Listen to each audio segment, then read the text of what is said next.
to call our CIC Board of Directors meeting to order. First item on the agenda, well, first we have attendance. Tracy Collins, you want to give us a roll call? Mr. Weedman? Present. Ms. Schweigman? Here. Mr. James? I'm here. Mr. Porter? Present. Mr. Kellums, I'm here. Okay. Next item on the agenda is approval of minutes from the September 6th CIC meeting. Do we have a motion? I move we approve the September 6th meeting minutes. Second. Motion is second. Any further discussion? Mr. Kellums. Mr. Weedman? Aye. Ms. Schweigman? Aye. Mr. James? Aye. Mr. Porter? Aye. Mr. Kellums, aye. Okay, next item on the agenda is Executive Director Report. We started the grant program this year at the balance of $15,031. Funded it with $100,000 for the CIC. As you can see, we've get, as to date, $81,862 in grants has been given out. That's about $10,000 less than last year at this time. We currently have a balance of $29,522 in the account. Okay. Anybody have any questions, comments? How much less than last year? Close to 10,000. 10? Yeah. About 9,600.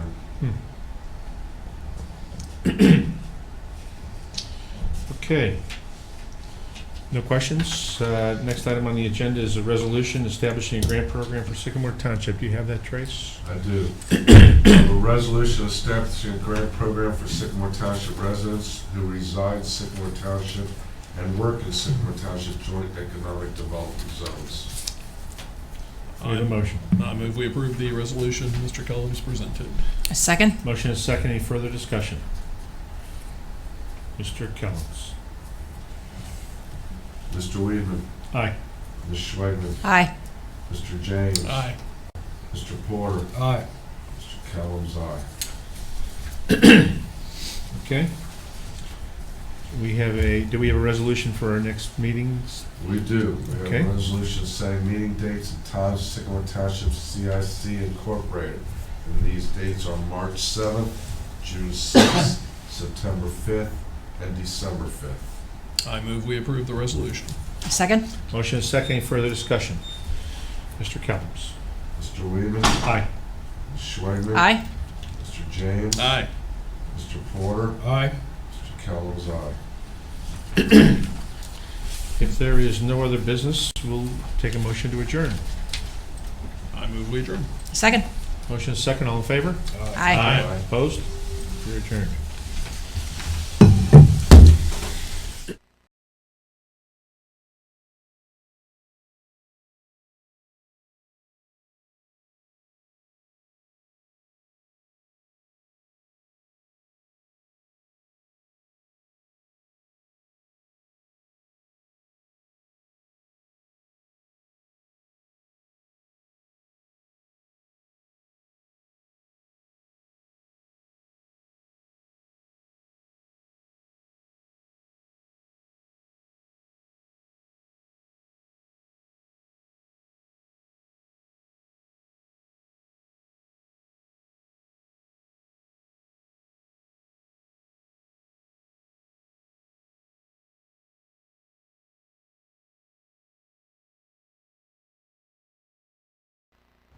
Okay, we are going to call our Records Commission meeting to order. Rob, I'll turn it over to you. Yes, every year we need to have a Records Commission meeting, and what this does is we set forth a retention schedule for our records and list them in a schedule. There's been no changes this year. It's the same as it has been in previous years. The balance is to keep them long enough to that people can look at what it is, but then and then not so long that we become overwhelmed with paperwork. So this is the same as we've done in the past year, and the schedule set forth in the paperwork. Do you have any questions? I don't have any questions. Anybody have any questions? Technical one. So the Records Commission is actually made up of you and Debbie, or is it us? No, it's Tom and I. Oh, okay. All right. Then we have a quorum. Good. Debbie, obviously Debbie She's delegated. delegates to Yeah. put together all these, Okay. the paperwork. Okay. And as it's been pointed out, we just received an award for our record keeping, and so I think it's working well so far. Do you guys need to approve the schedule again, or if there's no change? No, we need to approve it. I'll make a motion, we approve the schedule. I'll as- second. All in favor? Aye. Aye. If there are no other questions, we will close the meeting for Records Commission meeting, and we'll open up our regular meeting at 7 o'clock.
Everybody please rise for our invocation, read by Chief. The invocation is from All Saints Church. Heavenly Father, we praise you and give you thanks for the many blessings that you have given us and the people of Sycamore Township. As we begin this meeting, we ask that you send us your Holy Spirit and enlighten us, guide us with the decisions we make at business at hand. Help us follow the example of our Lord Jesus Christ as we make our decisions here tonight. We ask this in Jesus' name. Amen. Everybody please remain standing for the pledge of allegiance. I pledge allegiance to the flag of the United States of America and to the republic for which it stands, one nation, under God, indivisible, with liberty and justice for all.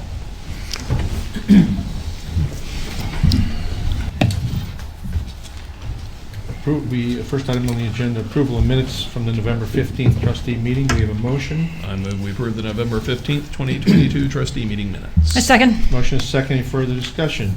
Mr. Porter. Mr. James. Aye. Ms. Schwinn. Aye. Mr. Weaver. Aye. Okay, next item on the agenda we have is a presentation by Metro. Yes. That would be you. If you want to give us your name and address for the record, that'd be great. Sure, yeah. My name is Nick Keeling. I'm one of the transportation planners at Cincinnati Metro. And home address, I assume? It is, 407, or Use office. business address, yeah? That's fine. What's our exact? I'm Mark Simon, I'm the Long Range Planning Manager. We're at 525 Vine 525. Street, Suite 500. Yeah. Okay. So, cool.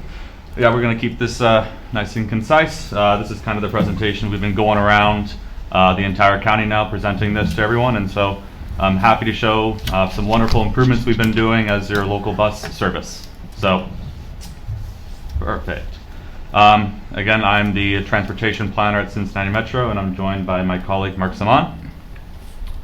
And so recently, in the past few years, we've been pursuing a goal of ours called Reinventing Metro, which is an adopted plan from Cincinnati Metro, basically guiding around the principles of expansion into the county with the passage of Issue 7, and we are now a county agency, and so we are actually kind of expanding into the rest of the county itself. That includes more expansion to the surrounding townships, villages, what have you. And with the set of goals we have, such as, of course, expanding regional connectivity, driving economic development, mobility, of course, attracting new development businesses and employers, and of course, improving access to higher paying jobs, and obviously improving local and regional quality of life. And we're doing that by means of multiple different methods. And so we've already passed year 1, but we're going to quickly go through some improvements we've done in year 1 since the passage of Issue 7. One of those things is that we've been improving the span and service of all of our existing bus routes. That includes the establishment of 24/7 bus service for Cincinnati Metro, the first time in history. We unveiled that in May of 2021, and we are the only other agency outside of Cleveland that has 24/7 service in the state of Ohio.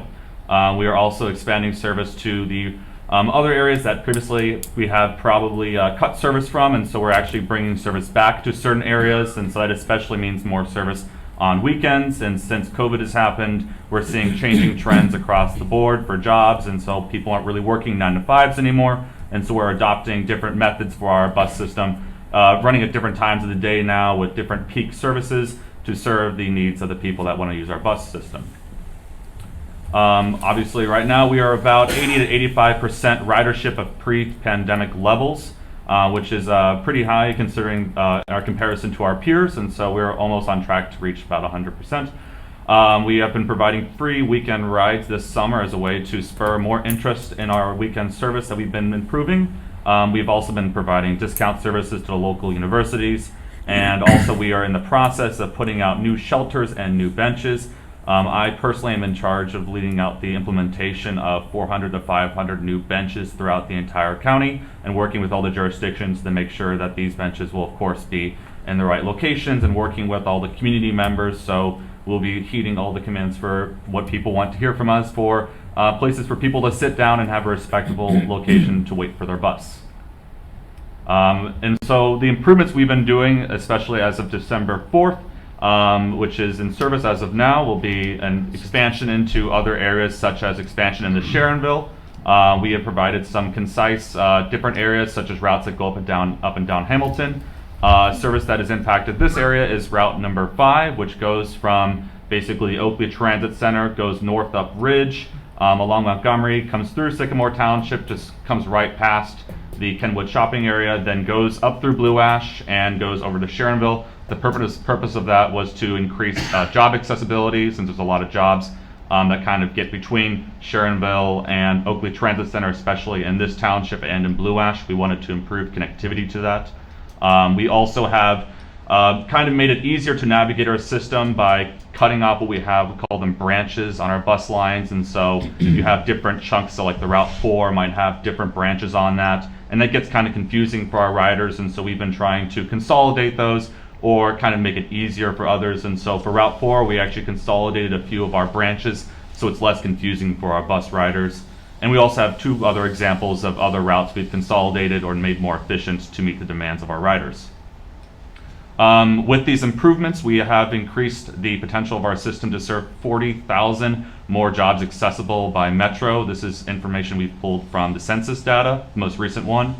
We've also increased that by 20,000 more higher paying jobs. Obviously, we've expanded into different areas, such as this area in Blue Ash, which has a lot of higher paying jobs. And so this has expanded a lot of people's potential for upwards of economic mobility. And also now we have about 45,000 more people that are within our service area that they can walk to a bus system now or be closer to our bus system or our paratransit system, which is called Metro Access. And this is for people that would probably be dependent upon our bus system, people that might not have a car or people that might be mobility challenged. And so they can use either our bus system or our paratransit system, so they can also enjoy the benefits of our increased service. And now my colleague Mark will kind of go into the nitty-gritty of what bus rapid transit is, which is one of our biggest improvements we've been pursuing. Thanks, Nick. Again, I'm Mark Saman. So I'm going to talk about our bus rapid transit project, which is kind of the larger capital portion of our Reinventing Metro plan over the next five-ish years. So bus rapid transit is essentially a higher quality bus line.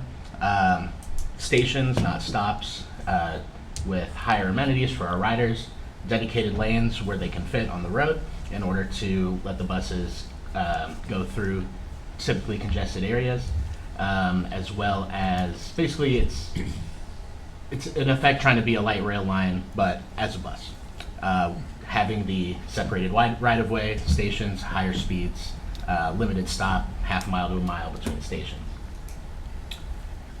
It's typically a more frequent service, running about the same amount of frequency during the daytime. And yeah, it basically takes advantage of our existing road infrastructure to really speed up transit and make it more reliable and more attractive to our riders.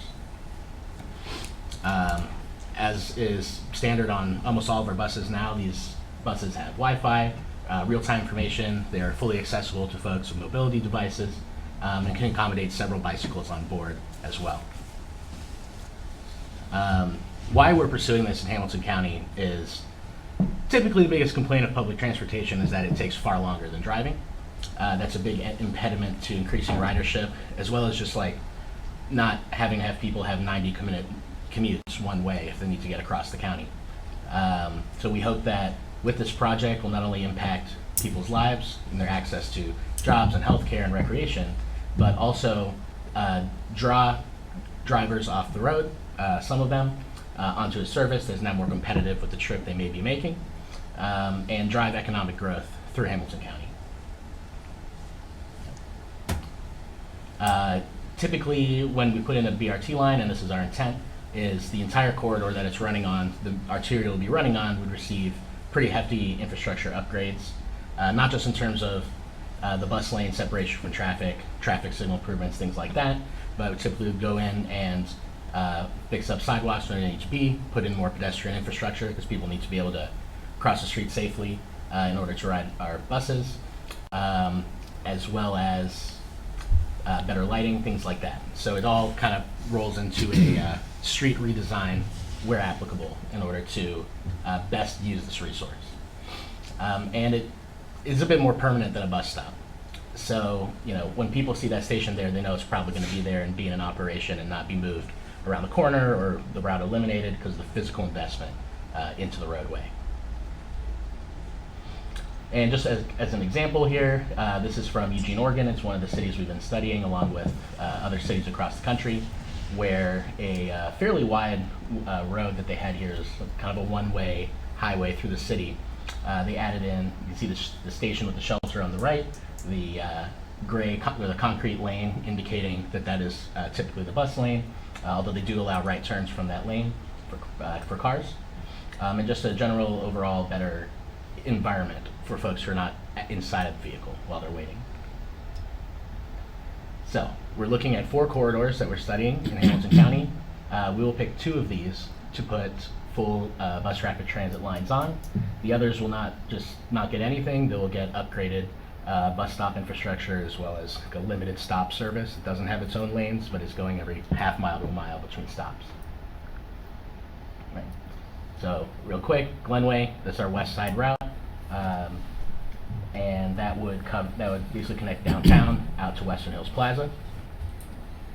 The Hamilton corridor, running up Hamilton Avenue and through the uptown area, Clifton, UC, and then on to downtown. The Reading Road corridor, which is Reading Road, as well as running through uptown to hit UC and the hospitals. And then finally, the one near you all, or actually in Sycamore Township, Montgomery Road corridor. Basically running from downtown along Gilbert to Montgomery to the triangle loop around the Kenwood Mall. Right. So where we are in the process now is we're going through our 4-step process in order to apply for federal money to finance a large portion of the cost of this. So we're in step 1 right now. It's the initial study where they're actually determining which of the 2 corridors are our local preferred alternative that would then be submitted to the Federal Transit Administration. So it takes into account not just ridership and density, but also looking at the roads and the right-of-way themselves and seeing, okay, is there actually enough space here to fit a bus lane or 2 bus lanes and the stations where needed? So looking into the width from curb to curb, looking at existing sidewalk infrastructure and anything else that will be needed for the construction. The next step, which will start in Q1 of 23, which is after we've determined which 2 corridors, that's the more intensive process of actually doing the engineering of the route, of the stations, and doing a pretty intensive environmental review, as well as doing extensive community outreach and working with the municipalities and the county itself during the planning and construction of these routes. Construction would actually start in 2025, and with the aim of opening in early 2027. And those are the next steps there we went through. But basically, once the 2 corridors are selected, that is when we would begin the detailed engineering and meeting with the municipalities and neighborhoods and citizens, employers, etc. of the regions that we're running through. Right. There will be plenty of opportunities for public engagement as well for residents, employers of the areas this may be going through. It's ongoing now, actually. There's a website called metrobrtstudy.com where people can learn more, look at the corridors, and then fill out the survey. And thank you so much. I'm happy to take any questions you have and concerns, anything I can take back to the office. Yeah, so this board has had some conversations about this, about the routes, the proposed routes as well already, and you may know that the one up Reading Road actually comes right at Sycamore Township. Yes, that little. We have about 36 acres there that we hope to develop into perhaps manufacturing or something in the future, which we think that would be extremely valuable for us, much more so probably. We have, I'm sure you probably already know, we have a significant traffic problem in Kenwood at this stage in the game. We currently are in the middle of a significant traffic study from Galbraith to Hosbrook on Kenwood and Galbraith to Stewart on Montgomery Road. And I think this board has expressed real concern about whether or not we have the ability to facilitate things like bus depots and the whole thing, including dedicated lanes. We have enough problem moving cars already to enhance that and expand that significantly. I think would be potentially a real burden on the township. So that's just something to think about. I think that we think that the Reading Road corridor would be excellent because we know that developments. We're working with the Port Authority right now on redeveloping probably what's our total, probably including Drake, probably 50 acres. Tracy. That's about right. Yeah, we're about close to that. So there will definitely be a need for that on Reading Road, probably more so than the Montgomery Road corridor. So just something to think about. I don't know if anybody else has any comments. Yeah, I mean, I would echo your concerns, Tom, and that is, I think, reflective of the conversation that this board has had previously. It's a little concerning to me that while I'm grateful that you're here this evening, it was a little concerning to me that I think it was either yesterday or maybe even today that I flipped open the paper only to find that, my goodness, there's another Metro bus route that's now running up and down, Kenwood, Galbraith, and Montgomery Road, and I'm reading about it in the paper, and that's the first I've heard of it. So we're adding more congestion to roads that we already know that we have an issue with, and it's happening unbeknownst to anybody here. And we have residents that are asking us questions about it, and we know nothing about it. We've got some congestion problems in the Kenwood area, and I would echo Tom's sentiment that I think that the Reading Road corridor is a great opportunity and seems to hit quite a number of your touch points and goals, I should say, from an economic development perspective.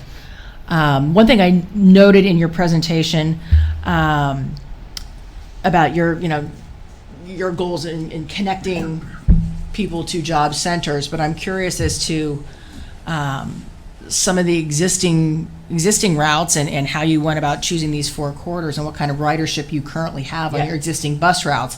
And you mentioned you're still only back to about 80 to 85% of pre-pandemic levels, but I don't have any context as to what that means. How many people are going up and down Reading Road corridor currently? I don't know what that water line is, and I would be very interested to kind of understand, what kind of load some of these routes are currently carrying, and how does that make them a candidate? I mean, how many people are we looking to accommodate that travel currently on Reading Road or Montgomery Road or Glenway Avenue or whatever it may be? I think it's just a missing piece here that I'd like to better understand. We should add that to the presentation. Yeah. So basically, the 4 corridors are based on, they are our 4 highest ridership corridors. They were pre-pandemic, they still are, and they are the 4 corridors that carry. Each one carries a minimum of 1 million people a year, up and down on the main route that runs on it. The heaviest ridership route is Reading Road. It's actually the highest ridership route in Ohio that's not in Cleveland or Cuyahoga County. Interesting. Yes, it is. And it's Interesting. based on the existing density along Reading Road within the city of Cincinnati, as well as getting out into the city of Reading and the outer neighborhoods, Roseland, Bonneville. Sounds like a really great candidate. Even though we did say we're at 80, 85, these 4 corridors are already, they pretty much charged right back. That's just like system-wide, but these 4 corridors are already basically at about like pre-pandemic levels of ridership already. So the corridors themselves are already, they're kind of like our flagship routes, I'd say. Got it, okay. So those are the ones they're basically hovering almost at pre-pandemic levels now already, so. Okay. Yeah, we're still, most of what we're still down on is our peak downtown express services with people working from home or going in only a few days a week. That is down far more than 15%. Got it. That's a big part of it. We've been, Cincinnati especially, but Hamilton County as well, along certain corridors, just has a lot of transit-dependent people. So a lot of folks never stop riding. Couldn't. But yeah, so it's Reading's number 1, then Hamilton, Glenway, Montgomery. Got it. And I'll add to my colleagues' thoughts here too. The mall is the core of our commercial area in the township. It's the engine of all of our economic development in many ways, or certainly it's the central part of it. So we really don't want to do anything that's going to interfere with traffic there. Talking about potentially taking over lanes, that would certainly be a non-starter here if something like that were to happen. The Reading Road corridor seems to be the better one. With that said, there's infrastructure money available here to make improvements to intersections and other things. Something we may want to consider is the Montgomery-Kenwood intersection, where we have this traffic study going on, is something that needs improvement. If that's something that can be done with some of this transit money to widen the access and the intersection there and make it easier for cars to get through in addition to buses, I think that's something we'd be interested in exploring if it's not going to cause problems with traffic, but it might actually alleviate it. But I think the focus is probably the Reading Road corridor initially, just because of the ridership and because of the existing lane structure there. But if you can help us solve the problem at the Kenwood Road, Montgomery Road intersection with federal money or Issue 7 money, hey, that'd be great. Oh yeah, so you know, you might know there's the 25% of the sales tax that was passed is dedicated to our transit infrastructure fund. And basically, if you've got a road that has a bus line on it, especially one with heavy ridership, or looking at roads, sidewalks, lighting, infrastructure, and kind of the area around connecting to the main road where there's the bus, then there is an application process for that. I believe Sycamore has applied. We've actually received. Previous round. Have you already? Great. Yeah. So, because regardless of whether this gets put in or not, we already have a significant amount of bus service serving Kenwood Mall, especially relative to other areas outside the city of Cincinnati. So anything that speeds up your traffic speeds us up too. One other question too, which this hasn't really come up in the discussions, and I'm in the planning committee for this too, so I've been party to some of this before. But there's not really any lateral cross-county planning going on in here, and so this is more of a serve the central business area sort of spoke system. I lived in Atlanta many years. I saw the MARTA system built out that way, and by the time they got it done, all the traffic was cross-county and across the top end, and nobody was going to the middle. Is there long-term planning in place for express or rapid transit service or some other service to move from Kenwood, say, over down Cross County Highway to the other side of town? Yeah, in our immediate plans in the next year or two, we will be running a local route on Galbraith Road, basically running from Madeira past Kenwood all the way over to Coleraine, basically ending around the Northgate Mall area. That's certainly not going to be a rapid route to go from end to end. It'll be very helpful in connecting people just along the middle of the county. But as we move forward, we're trying to figure out what to do with our express network, and that's certainly in play. But in terms of like board-approved plans, right now we're looking at a local route on Galbraith.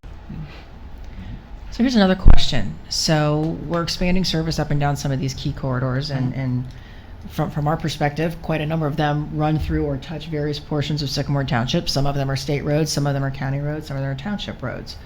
As we're increasing service and adding wear and tear, does Metro make contributions to road improvement funds or anything like that?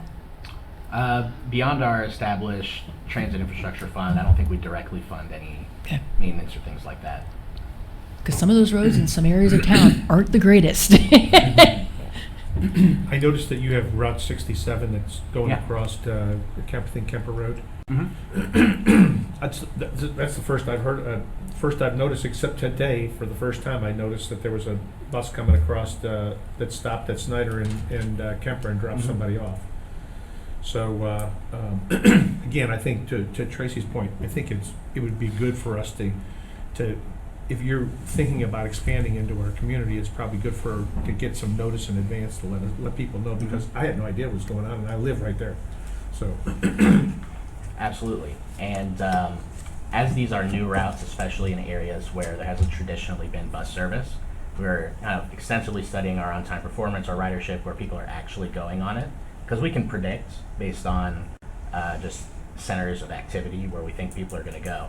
As that comes in, we're definitely going to be adjusting our routes, looking for maybe more ideal stop locations in areas where one isn't working. I would be happy to come back well in advance of any of those changes. We go to community sessions. The neighborhoods in the city of Cincinnati are fairly active, and be happy to come out here more. I'm sure you're aware, part of the passage of Issue 7 is that the control of our board went from the city of Cincinnati to the county commissioners. So we'd like to build those suburban relationships. Nick, one of our other staff would be happy to come back in the future, and I can share information with Mr. Cullums as well, and set up whatever needs to be set up. If you have citizens who are curious, be happy to come and speak at a community event, at one of these meetings. And of course, we have email addresses that you can send folks along to as well if they have specific questions. Great, great. Appreciate your time today. Anybody Thank else you. have any other No, I questions, appreciate it. comments? Thanks. Do Thanks for any, coming. Tracy, you have any other? Okay. does your plan have any forecast for parking areas or parking lots? I mean, a lot Yeah. of people drive to a rideshare area and then go to the bus area. Would Yeah. that involve any places where we have to provide parking or? Yeah, so right now we have a park and ride at the Kenwood Baptist Church, I believe. We lease like 70 spaces from them. And most of ours along 71 are in Blue Ash or up in Kings Island area out there. As part of our plan, there's funding, capital dollars for transit centers, which are like bus hubs that are off street, as well as park and rides. I don't think we've opened one new park and ride since the pandemic started in Northside, actually. But yeah, the placement of those is going to be key, especially in a world where there's less focus on that downtown peak hour commuter, which we're still going to provide moving forward. But yeah, so there aren't like specific sites that are identified for park and rides, but we do have funding to construct those. We own a few of ours, and most of ours are leased spaces, which we're trying to get away from just because of the instability. Okay, anybody else? Thanks for coming, appreciate it. Thank you, appreciate it. Thank you, guys. Very informative. Thank you so much. And I lived in Indian Creek till I was 9 years old. There you go. And then I worked at the Gold Star Chili in the Kenwood Mall. And then I graduated high school and I got out of there. There you go. There you go. Come back. Thank you very much. Thank you. Thank you. Yeah. It's okay, we have anybody sign up for public comments tonight? No, sir, we do not. Okay, next item on the agenda is Sheriff Patrol Report. Another new report from the sheriff's office this evening. Okay, we love those reports. No. EMS and Fire, Chief. We've done a lot of research on trying to design a new pumper and an ambulance, and we're at that point now where we want permission to just move forward to try to secure a manufacturer with a contract and come to you in the next meeting with something more solid on a contract. We are able to do the source well purchasing cooperative, which does save us a lot of money. It's about $6,000 cheaper than going state bid, and Federal? yeah, and Tracy said that we have purchased from that organization before, so we already have an account with them, so we're okay to do that. But at this point, we got one more fire truck that we're looking at, and we're going to get the details on that, but we should have something pretty solid for the next meeting on an ambulance and a pumper. So if it's okay, Which do you want to give them a ballpark on dollar amount? the pumper right now is running 897,000, and the ambulance is 377, 378 basically. What kind of chassis they got on that 377? It's a Ford chassis, like the one we have now. It's a Ford chassis, but we're going back to the gas engine instead of the diesel, only because we have a lot of problems with this ambulance with the regen on the diesel engine, because we're so close to the hospital. It doesn't really run enough to Gotcha. do the regen, so it sits out in the parking lot for 30 minutes a day and just runs at a high idle just to burn it off, which uses fuel. And the problem with that is if it doesn't regen, then it goes into limp mode. So if we're making a run with it and it's not it doesn't have a good regen to it, then it goes in limp mode, and then you can't, you're pretty much out of service with it. So I think the ambulance will do better at the North Station because it has a longer travel time and it'll have time to burn off. But the one down here is I mean, to go to Kenwood Town Center and then the Jewish Hospital, there's just not enough time there to get that engine to burn.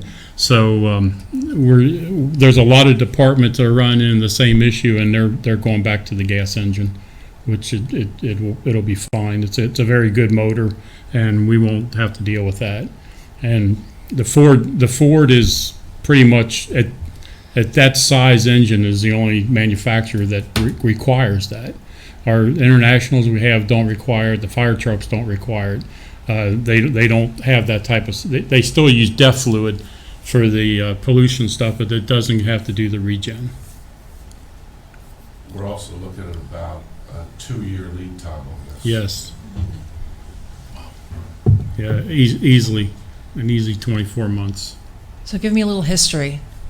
What is telling us that we need a new pumper?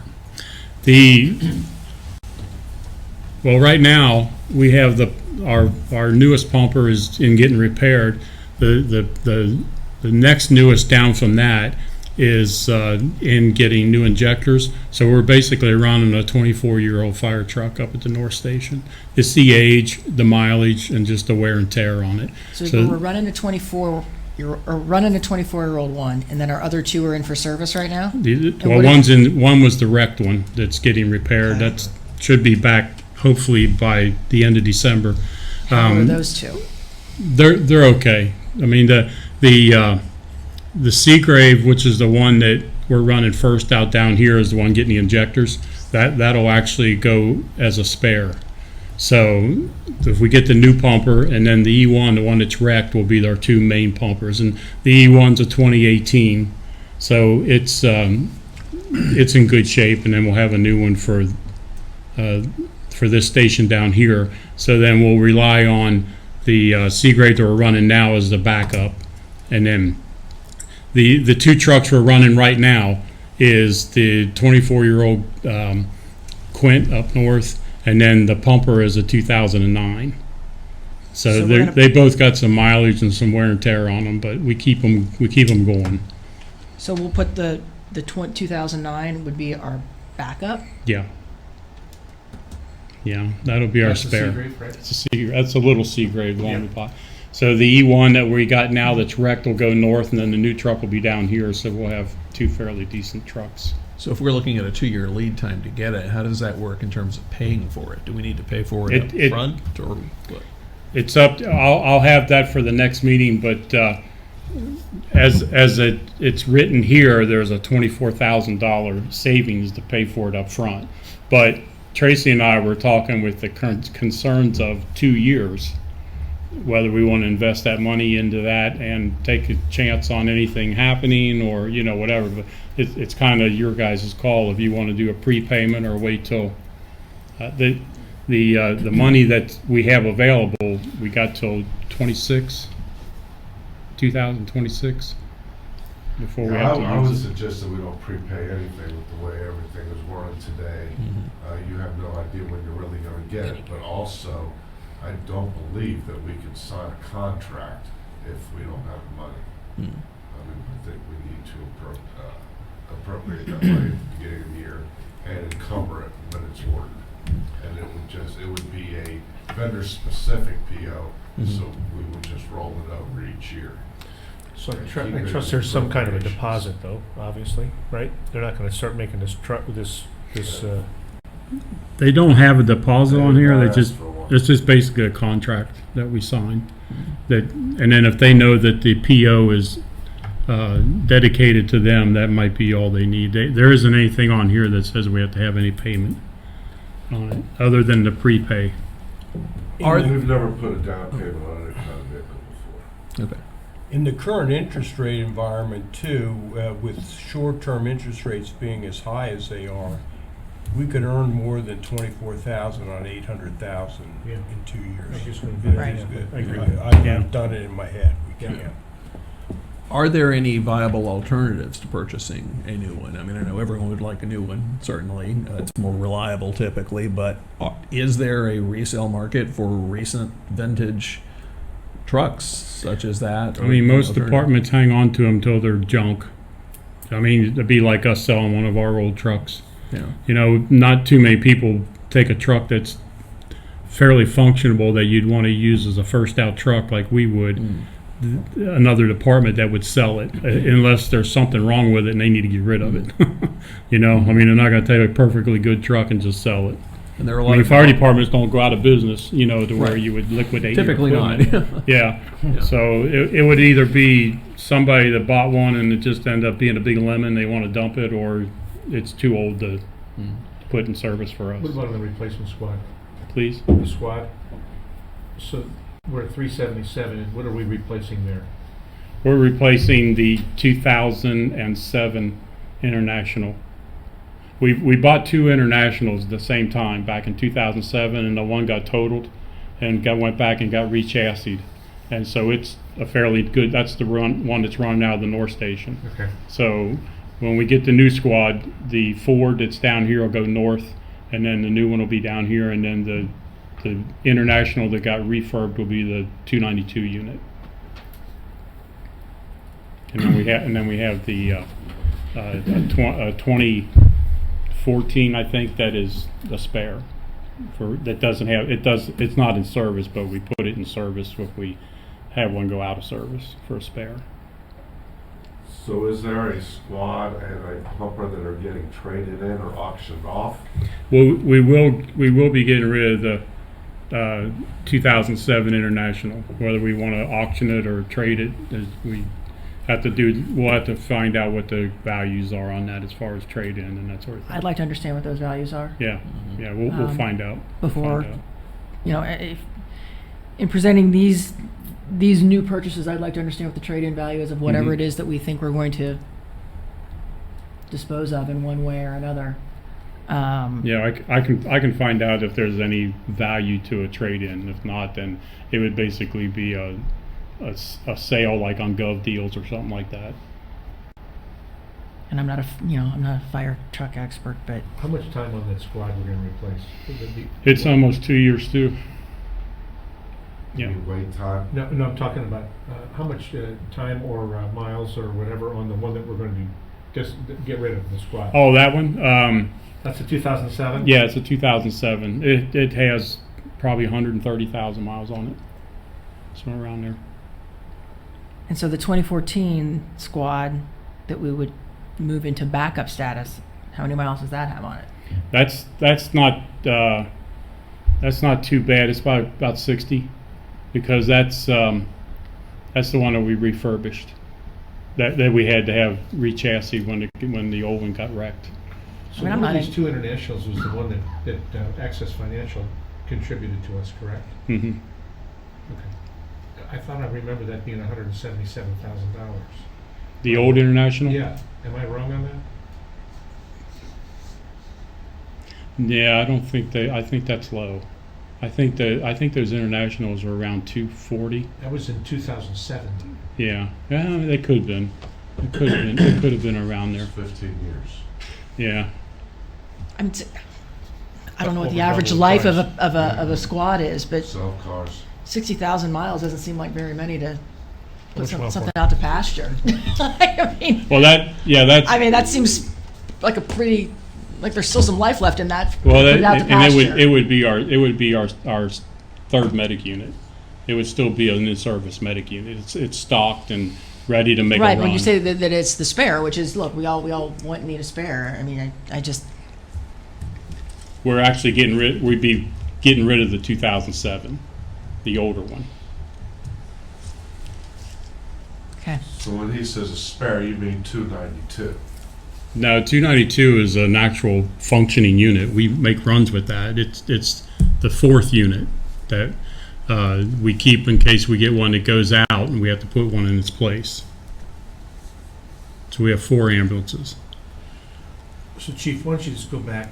It would be helpful for us, for you to come back, give us some more details, and also give us a little bit of a scenario as to what we currently own, Okay. How many miles on it? How many, I don't know if you, do they track hours as well as Mhm, miles? mhm. Let's get Yeah. both. Yeah, I can do Let's that. try to get a better understanding of what we have so that we can We can do move that. forward. How about a write-up of this, actually? Yeah, I can write it up. Yeah. Yeah, I'll write it That up. would be helpful. Sure. Okay? That's all I Anything have. else, Chief? That's it. That's it? Okay. Planning and zoning. Skylar, Yes, sir. we have expired zoning board terms. We do. Before I get into that, just a quick update on some of our cases. As you know, the meeting tonight, there was a planned review of the North Lake Commons development. That's case number 2022-15P2. That was kicked to the 20th meeting of the Board of Trustees at the applicant's request. They're still working through some stormwater management issues, possibly recalculating volumes. So there may be a slight modification to their plan, but hopefully that'll be resolved by the 20th. We do have a zoning commission meeting on the 12th next week. That is landmark recovery with a revised application for a major adjustment to a PUD. And then we do actually have a Board of Zoning Appeals meeting on the 19th. We have a residential application for a variance. So with that and the activity on those boards, we at the end of the year look at terms that are expiring. We have 4 members. Always have 4 members. We have a standard member of our boards with 4-year terms, as well as an alternate member that serves 1 year at a time. So this year, we need to review terms for Mr. Ted Lugers, Michael Schwartz, William Meese, and Bill Swanson. Mr. Lugers is a longstanding member of Board of Zoning Appeals, provides excellent leadership and insight for Board of Zoning Appeals. I highly recommend renewing his tenure with BZA. Michael Schwartz is actually a planner in northern Kentucky. Brings an excellent level of expertise, and we appreciate his service as an alternate. Mr. Bill Meese, he is a professional developer in the area, and his skill set and perspective is a true asset to the Zoning Commission. And then finally, Mr. Bill Swanson, active in a number of nonprofit organizations in the area, including the Little Miami Conservancy District. He is a local entrepreneur and a long-term resident of the area, and we continue to appreciate his insight and service as an alternate. So with that, I'm requesting that a motion be made to renew these terms tonight. I move we renew the terms of each of these 4 individuals. A second. Motion is second. Any discussion? Larry, do we need to do this individually, or can we do it as a No, group? you can do it as a group. Okay. I happen to think that all 4 of these guys are real assets for our community, so I'm enthusiastically supporting their reappointment. So if there's no other discussion, Mr. Porter. Mr. James, Aye. Ms. Schwegman, Aye. Mr. Weedman. Aye. I'll say one more thing on our board members, both for BZA and Zoning Commission. Sycamore Township is truly blessed with an amazing group of members that are willing to commit their time and serve on those boards. We have people coming from legal backgrounds, development backgrounds, business, sciences, geotechnical backgrounds. It's truly one of the highest professional and providing the level of expertise that you do not typically see in these types of boards. I agree with you. We are truly blessed. I agree as well. I used to regularly attend Zoning Commission and Board of Zoning Appeals meetings before I got elected to this board, and I don't now because I don't want to interfere with what they do, but I was always impressed by what they did and the thought they put into it. So. All right, and finally tonight, unfortunately, we do have. Whoops, I gotta go backwards on this one. We do have one resolution to declare public nuisance. This is at 4700 Happiness Way. This is rubbish in the driveway, accumulation on the front porch. The states that it's owner occupied, it's members of the family that have taken over this property, but I don't believe that the actual owner of the property is still there. I think she's moved on to some type of assisted living. Okay. That's my understanding of the situation. So, with that being said, we've received numerous complaints from the neighborhood on this one. And again, it's accumulation of junk. The broken garage door that's not being repaired. Trash cans being left out. This is very atypical for this particular area of Kenwood. So Are these recent photos? of what's been I there? believe they are.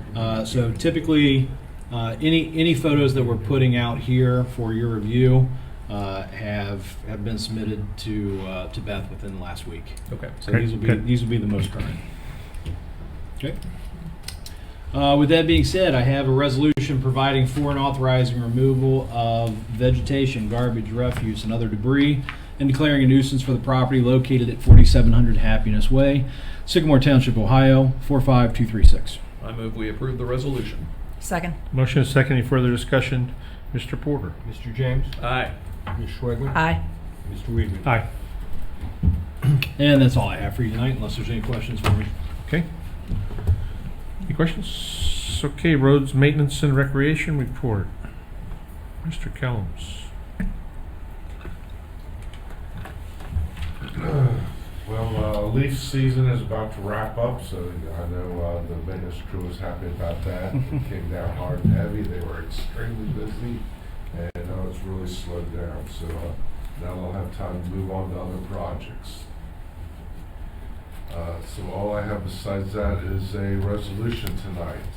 A resolution authorizing a contract with Choice One Engineering Corporation for engineering services and authorizing an LPA federal local and consultant agreement dispensing the second reading and declaring an emergency. So this is for the Kemper Road sidewalk project that we received a grant for. The engineering will not exceed $139,156. Our grant for this project is $1 million.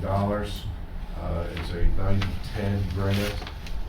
We're right around 850 to 900 in our estimate right now. So if there is money left over, it can go to engineering who will pay for this. But Okay, good. with the way prices are right now, nothing's guaranteed Yeah. there. I move we approve the resolution Mr. Kellums presented. Second. Motion is second. Any further discussion? Mr. Porter? Mr. James? Aye. Ms. Schwegman? Aye. Mr. Weedman? Aye.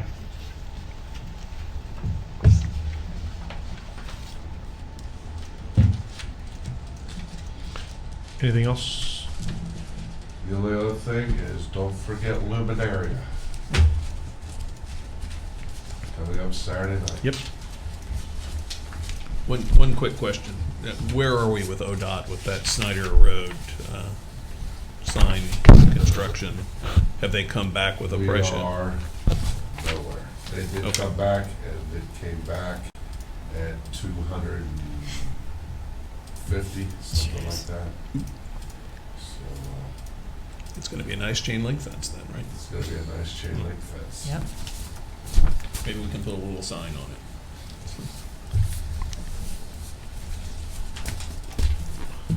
Anything else? No, sir. Okay. Next item on the agenda is the law director report. Shockingly enough, I have nothing to report. Shocked. Do you ever do any work? I don't. Okay. Administrator report. Tracy, you're Just back. does it efficiently. That's right. So we have a lot of resolutions, a lot of our typical year-end resolutions. The first one I have here is a resolution authorizing and directing a transfer of funds to reconcile budgets and appropriations and dispensing with the second reading. And this is money that was in the general fund and is just being transferred over to the GO fund to pay for the loan. I move we approve the resolution. Second? Motion is second. Any further discussion? Is this for a particular loan? Yes, this is for the GO loan that we had last year, $280,000 for an annual payment. Okay. Mr. Porter? Mr. James? Aye. Ms. Schwedman? Aye. Mr. Weaver? Aye.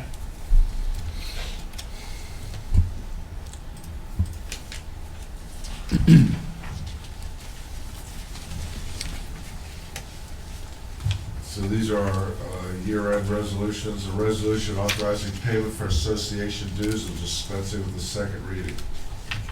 I move we approve the resolution. Second? Motion is second. Any further discussion? Mr. Porter? Mr. James? Aye. Ms. Schwedman? Aye. Mr. Weaver? Aye.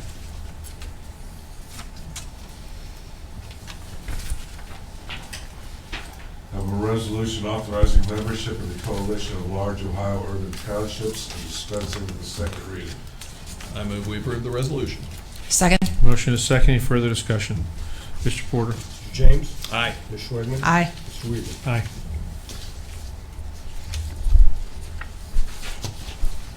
I have a resolution establishing mileage allowance for township employees, providing for reimbursement expenses and dispensing with the second reading.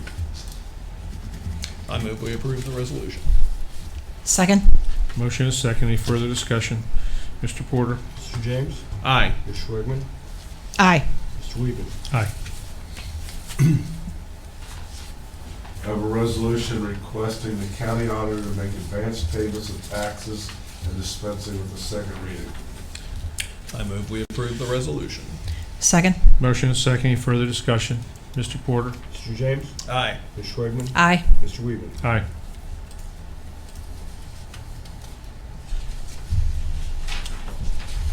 A resolution setting the township fiscal officer's salary and benefits and dispensing with the second reading.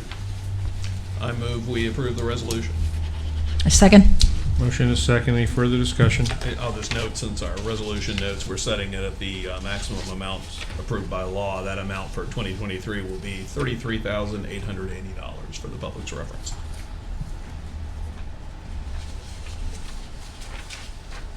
Mr. Porter? Mr. James? Aye. Ms. Schwedman? Aye. Mr. Weaver? Aye.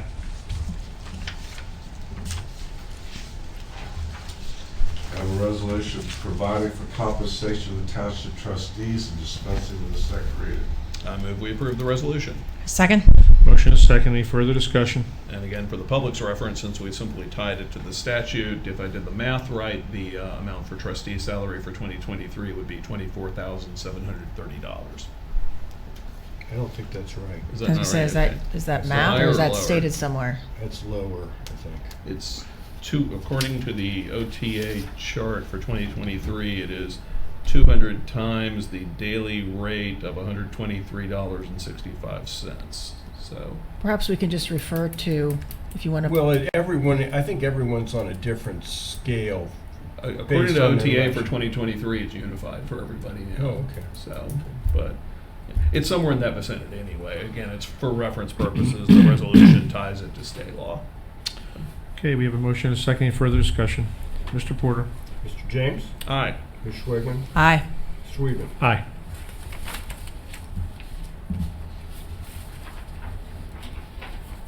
I have a resolution providing insurance benefits to the township trustees and fiscal officer dispensing with the second reading. I move we approve the resolution. Second? Motion and a second. Any further discussion? Mr. Porter? Mr. James? Aye.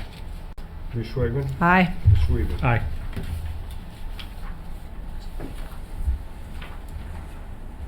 That's all the resolutions I have. I ask the purchase of orders over $5,000. All this money has been appropriated. So I have PO number 22-102-3, a blanket vendor for EMS supplies in the amount of $5,091.66. This is coming out of the fire fund. PO number 22-110-4, blanket vendor for tuition reimbursement for fire, $10,000. This is also out of the fire fund. And another 22-110-2, blanket vendor, another $10,000 for tuition reimbursement for fire fund, also coming out of the fire fund. 22-119-1, LSQ Funding Group LLC for $12,000. This is for temporary labor for maintenance departments. This is coming out of the roads budget. 22-152-1, Jefferson Health Plan, $102,500.71 for fire, health, and benefits. This is coming out of the fire fund. 22-165-17, World Fuel Services for $5,000 for fuel for fire. This is coming out of the fire fund. 22-312, HSAC for 2023 health insurance, in about $175,750. This is coming out of general fund, the roads fund, and the fire fund. I move we approve the list of purchase orders that Mr. Kellums just ran through. Second? Motion is second. Any further discussion? Mr. Porter? Mr. James? Aye. Ms. Schwagman? Aye. Ms. Weaver? Aye. Next item on the agenda is fiscal officer report. Yes, we had cash receipts of $817,387.70, disbursements of $443,099.36. A complete listing of the receipts and disbursements is available in the packet for your review. I move we approve. Second? Motion is second.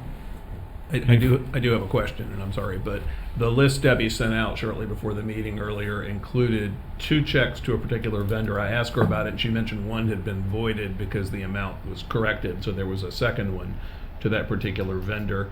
But they were both in the list, which had a total at the bottom in the spreadsheet. And the way the spreadsheet is structured, you can't just do the math on it. Do you happen to know whether that's included in the total? Worst case, we're over-inclusive here. But I don't know. okay. I wouldn't aware of that. Okay. We'll be over rather than under if that's the case, so we'd be okay approving it anyway. Okay. Okay. We had a motion and a second.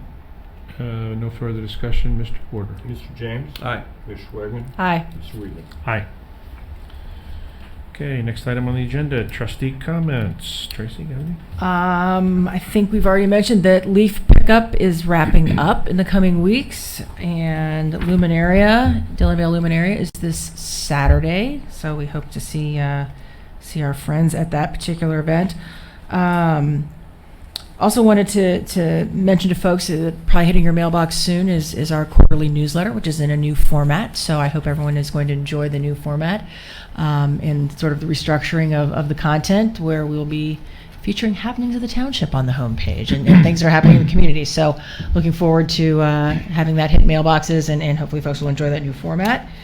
I think also I wanted to make note that before we gather again here in this room, Hanukkah will have started. So happy Hanukkah to those out there in the community that celebrate. I think it starts on December 19th. I don't think we gather again until the 20th, if that's correct. So happy Hanukkah to all who celebrate. And I want to, I'll go back to the newsletter, but I want to thank all the staff for that extra time and effort to actually reformat that newsletter and contribute articles and get that thing structured and out the door. So thanks to all, and that's all I have. Okay. I just want to mention that tomorrow is Pearl Harbor Day. For those people who don't know, we want to remember all the men and women who gave their lives for our freedom. Freedom, as we know, is never free, and hopefully you'll take some time out tomorrow to remember some of those people who gave their lives for our freedom. The only other thing is Luminaria, which Tracy already mentioned. It's a great event. If you haven't been there, you ought to try to get there on Saturday at Bechtold, and that's all I have. And thanks for mentioning Pearl Harbor Day. I had that on my list here as well. It's a different world than way back when, 81 years ago, certainly, but it's still an event to remember. It had a huge impact on many people's lives, and So it's good to remember things such as that. This past Friday, the Board of Trustees had a special meeting so that we can interview 2 candidates, both with outstanding qualifications for Mr. Porter's job since he's announced his retirement. The board will be making a decision on that soon. I'm guessing probably in our next meeting. So we'll have a new face up here at some point after that. Newsletter is something everyone's mentioned, I think, and I want to add to the praise for that too. I really like the new design. It's been changed overall in many ways. I really like the fact that we elected officials aren't on the front anymore, and that there's something about the township that's important there instead. We've got a letter inside. I want to thank Beth Gunderson in particular because she's the lead person on the newsletter often, but when I praised her about it privately, she said it was a staff-wide effort. So thanks to all of you for all you've done for that. It's good to get that done. Some interesting news also that many of you may not know, but today the governor announced some additional building demolition and site revitalization program grants, one of which the port is going to use to demolish the Carousel and Drake. So good news there. Wonderful. The port says that they are working with multiple jurisdictions. We're one of them, of course, to revitalize the Reading Road corridor. Following the demolition of the blighted properties, the port plans to construct an industrial spec building with the goal of finding an advanced manufacturing company to bring high-paying jobs to the community. I expect we'll be hearing a lot more about that. But it'll be good that those places will be gone, won't it, Chief?